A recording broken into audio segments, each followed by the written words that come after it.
اور منطق کا اور عقل کا ارتباط جس سے معاد کا تصور ابھرتا ہے کہ یہ دنیا جو ہے فزیکل لاز کے اعتبار سے مکمل ہے، نتیجہ خیز ہے فزیکل لاز. آپ انگارہ رکھیے اپنی زبان پر، زبان جل جائے گی. آپ نے جھوٹ بولا، جھوٹی قسم کھائی، زبان پہ چھالا تک نہیں نکلے گا. پھر وہی بات میں دہرا رہا ہوں، فزیکل لاز کے اعتبار سے دنیا مکمل، اس کے نتائج ظاہر ہو جاتے ہیں، لیکن مورل لاز کے اعتبار سے نامکمل. لہذا کوئی اور عالم ایسا ہونا چاہیے کہ وہ اللہ کہ جو عادل ہے، قائم بالقسط ہے، جو انصاف کرنے والا ہے، وہ در حقیقت پھر ہر ایک کو جو اس کا حق ہے حق بحقدار رسید والا معاملہ کرے، نیکوکاروں کو وہاں پر بدلہ ملے، ان کے لیے خلعتیں ہیں اور ان کو جنتوں کے اندر رکھا جائے. لیکن یہاں پر آپ دیکھیں گے، نوٹ کیجئے، چونکہ میں نے یہ بیان کیا تھا کہ حضرت لقمان نہ نبی تھے نہ نبی کے پیروکار تھے، لہذا یہاں پر معاد کا جو بنیادی فلسفہ ہے وہ تو آ گیا ہے، لیکن معاد کے ضمن میں بعث بعد الموت، حشر و نشر، حساب اعمال، پل صراط، جنت اور دوزخ، اس کا کوئی ذکر نہیں. اس لیے کہ یہ چیزیں وہ ہیں جو نبوت کے ذریعے معلوم ہوتی ہیں، یہ صرف عقل سے معلوم نہیں ہو سکتی. فطرت اور عقل دونوں کے امتزاج سے جو حکمت وجود میں آتی ہے وہ ادھر تو اشارے کر دیتی ہے کہ نہیں، انسانی اعمال ضائع ہونے والی شے نہیں ہے، لازماً نتیجہ نکلنا چاہیے، لازماً نکلنا چاہیے، لازماً نکلنا چاہیے، اور کوئی عمل خواہ کتنا ہی چھوٹے سے چھوٹا ہو ضائع نہیں ہوگا. یا بنی انہا ان تک مثقال حبۃ من خردل، اے میرے بچے، خواہ نیکی اور بدی وہ ہو ایک رائی کے دانے کے ہم وزن، فتکن فی صخرۃ او فی السماوات او فی الارض، پھر وہ کسی چٹان کے اندر وہ عمل کیا گیا ہو، یا کہیں آسمانوں میں، کہیں فضاؤں میں، خلا کی پہنائیوں میں اور وسعتوں میں کیا گیا ہو، اور یا یہ کہ زمین کے پیٹ میں گھس کر کیا گیا ہو، اللہ اسے لے آئے گا. ان اللہ لطیف خبیر، یقیناً اللہ لطیف ہے، نہایت باریک بین ہے، اس کی نگاہ سے کوئی شے چھپی ہوئی نہیں ہے، وہ باخبر ہے، ہر شے کا جاننے والا ہے. یہ ہے حکمت لقمانی کا دوسرا اہم حصہ. پہلا انشکر للہ، اور اللہ تعالیٰ کی شکر کا تقاضا کیا ہے؟ لا تشرک باللہ، اللہ کے ساتھ شرک مت کرنا. ان الشرک لظلم عظیم، وہ بھی فطرت انسانی اور عقل سلیم، ان دو کے امتزاج سے وجود میں آنے والے نتائج تھے. اسی طرح اب یہ معاد کا اجمالی تصور، یہ تفصیلی نقشہ نہیں ہے. جیسا کہ میں نے بارہا آپ کو سنایا حضور کا ایک خطبہ، اب حضور ایک نبی کی حیثیت سے خطبہ دے رہے ہیں. واللہ لتموتن کما تنامون ثم لتبعثن کما تستيقظون ثم لتحسبن بما تعملون ثم لتجزون بالاحسان احسانا وبالسوء سوءا وانها لجنۃ ابدا او لنار ابدا. خدا کی قسم تم سب پر موت طاری ہو جائے گی جیسے کہ روزانہ رات کو سو جاتے ہو، اور پھر تم سب ایک روز اٹھا لیے جاؤ گے جیسے کہ روزانہ صبح کو بیدار ہو جاتے ہو. پھر تمہارا حساب کیا جائے گا، محاسبہ ہوگا تمہارے اعمال کا جو کچھ کہ تم کر رہے ہو، اور اس کے بعد تمہیں بدلہ ملے گا. تجزون بالاحسان احسانا، بلائی کا بھلا بدلہ ملے گا،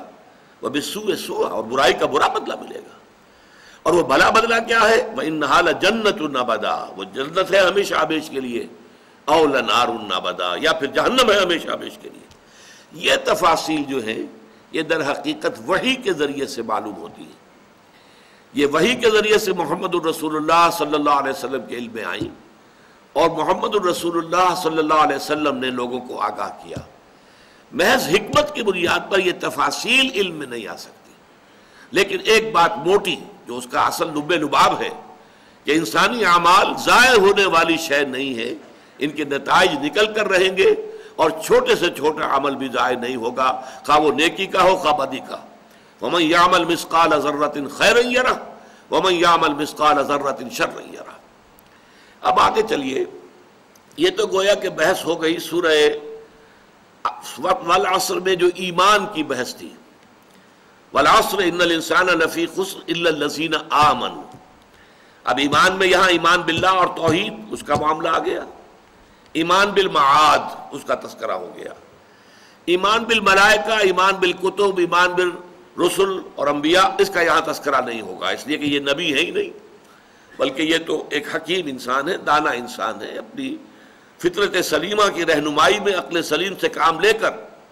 ان بنیادی حقائق تک پہنچے۔ لہذا اب اس کے بعد آ رہا ہے وَعَمِلُوا الصَّالِحَاتِ، عمل صالح کے ضمن میں یہاں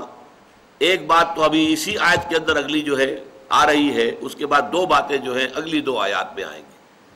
یا بنی اقیم الصلاۃ،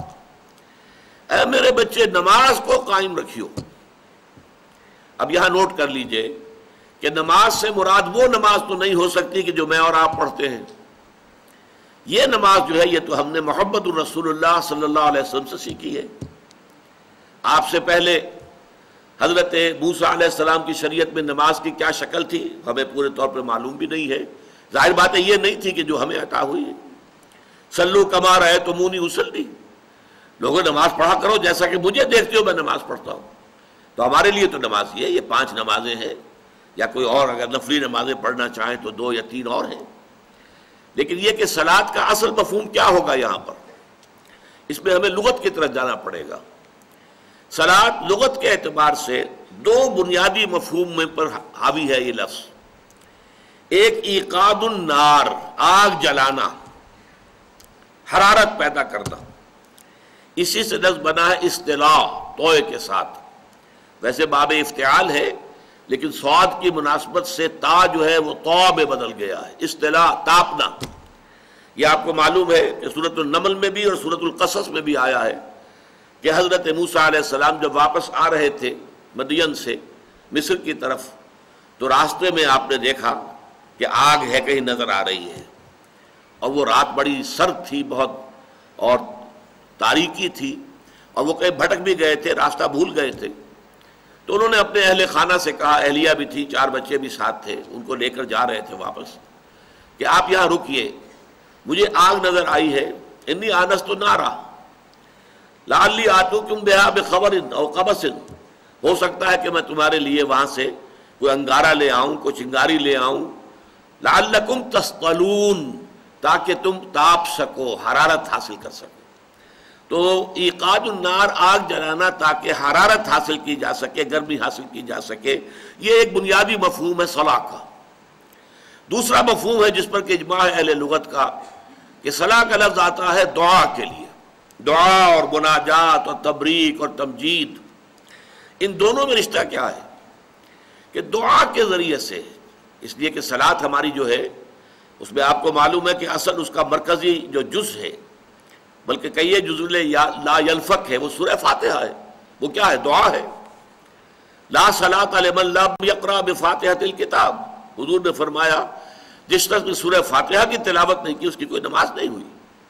یہ دوسرا مسئلہ ہے اختلافی کہ جب آپ امام کے پیچھے نماز پڑھ رہے ہیں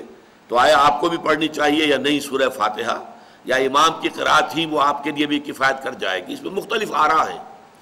لیکن وہ ہمارا اس وقت کا موضوع نہیں ہے۔ لیکن یہ سب کے نزدیک طے شدہ ہے، متفق علیہ ہے کہ نماز کا جزو لا ينفک سورہ فاتحہ ہے،